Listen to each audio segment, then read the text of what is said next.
ফুল ফুটুক না ফুটুক আজ বসন্ত। তো কথাটি মিঠুন চক্রবর্তী তার একটা লিটল চ্যাম্প বলে একটা বাচ্চাদেরই হতো প্রোগ্রাম হতো জি টিভিতে, তো সেখানে বলেছিল। তো সত্যি এখন এই সময় থেকে মনে হচ্ছে যে আমাদের পশ্চিমবাংলার কিছু উন্নত হচ্ছে বা হবে। যেমন কালনায় সবাই জানো যে কালনা থেকে শান্তিপুরের ব্রিজটা হচ্ছে বা হবে। আর মহিলাদের অনেক বাসের মানে ফ্রি বা অন্নপূর্ণা ভাণ্ডার বা বিভিন্ন প্রকল্প যেগুলো চালু, মানে মমতা বন্দ্যোপাধ্যায় যে চলে গেছে, যেই মুখ্যমন্ত্রী তিনি করেননি, তো প্রাক্তন বা বর্তমান মুখ্যমন্ত্রী শুভেন্দু অধিকারী তিনি করছেন। তো সত্যি মানে দেখে খুব খুশি।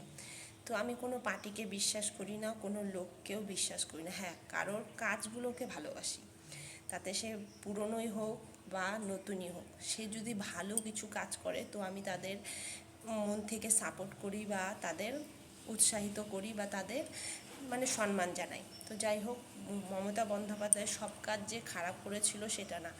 উনি এই যে সুপার স্পেশালিটি হাসপাতালটা বানিয়েছিল গরিবদের জন্য, তো সেখানে কিন্তু অনেক লোক উপকার পেয়েছে।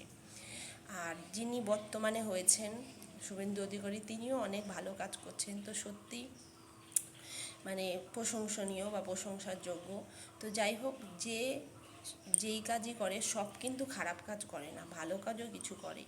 তো খারাপ যেমন কিছু করেছেন তিনি, তো ভালোও কিন্তু করেছেন। তো মানুষের সব সময় যে খারাপটা বিচার করে তাকে শাস্তি বা দেওয়া হবে এমনটা করা তার ভুল।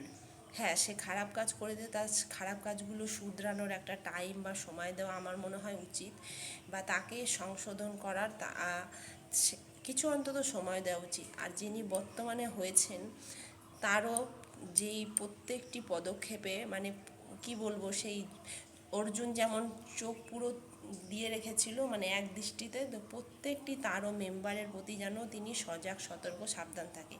এমনটা নয় যে মুখ্যমন্ত্রী মমতা বন্দ্যোপাধ্যায়ের চেলা চামুন্ডারা যেগুলো করেছেন তার লোকেরা যে করবে না এমনটা কোনো কিন্তু নয়, তারাও হয়তো করতে পারে। সেদিকেও আপনাকে সজাগ সতর্ক সাবধান থাকতে হবে এবং প্রত্যেকটি লোকের ওপর এই রক্ষণাবেক্ষণ বা দেখাশোনা করতে হবে বা যাচাই করতে হবে, সপ্তাহে হোক মাসে হোক যাচাই করতে হবে বা দেখতে হবে খুদে যে তারাও এমন পাবলিকের থেকে টাকা পয়সা চুষে নিচ্ছে নাকি বা চুরি করছে নাকি। তো তাহলে আপনি নিখুঁত একজন মুখ্যমন্ত্রী হবেন বা আগামী দিনগুলোতে পুরো টিকে থাকবেন। তো আমি ছোটো মুখে বড় কথা বলে ফেললাম।